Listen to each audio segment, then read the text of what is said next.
It's the 8th of September, and the theme of covenant continues with Abraham. And one of the things that we see today is not just that God makes a covenant to us, but also that he wants us to be marked and made distinct by that covenant. So that's what this whole weird thing about circumcision is.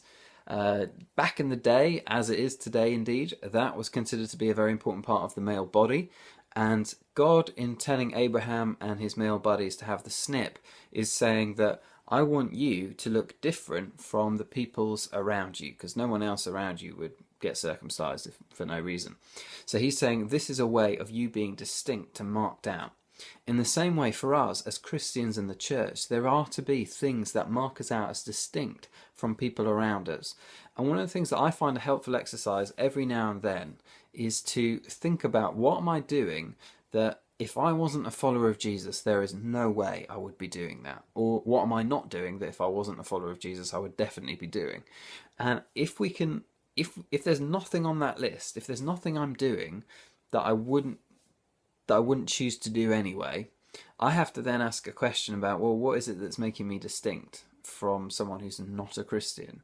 There should be things that make me different, and these are the things we've perhaps been reading about as we've read the Sermon on the Mount over the last few days, particularly stuff like loving our enemies and praying for them. And with this theme of praying, you can move on to look at the bit about Sodom and Abraham pleading on behalf of Sodom, praying for Sodom really. And that's what's going on. So what we see is God almost, if you like, inviting Abraham. He chooses to tell him what he's planning on doing. And in doing that, he kind of invites him into a conversation. Prayer with God is it's nothing more than keeping company with God. It's entering into conversation with him. And just as Abraham prayed for Sodom, so God invites us to pray for people in our lives. And Sodom, they seem to have been doing some particularly horrific stuff to each other.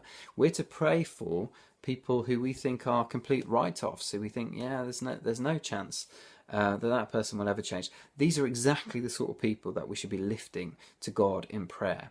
We see here that prayer moves the hand of God. Eventually, as we're going to see tomorrow, God does destroy Sodom.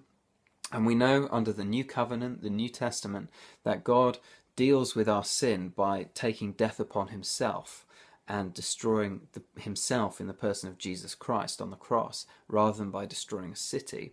At the same time, although God does eventually destroy Sodom, what we see here is that Abraham does move his will.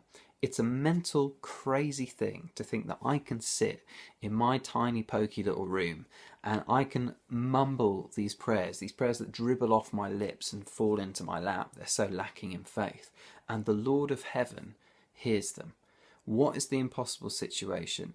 Who is the person who is beyond redemption? Lift that person to God.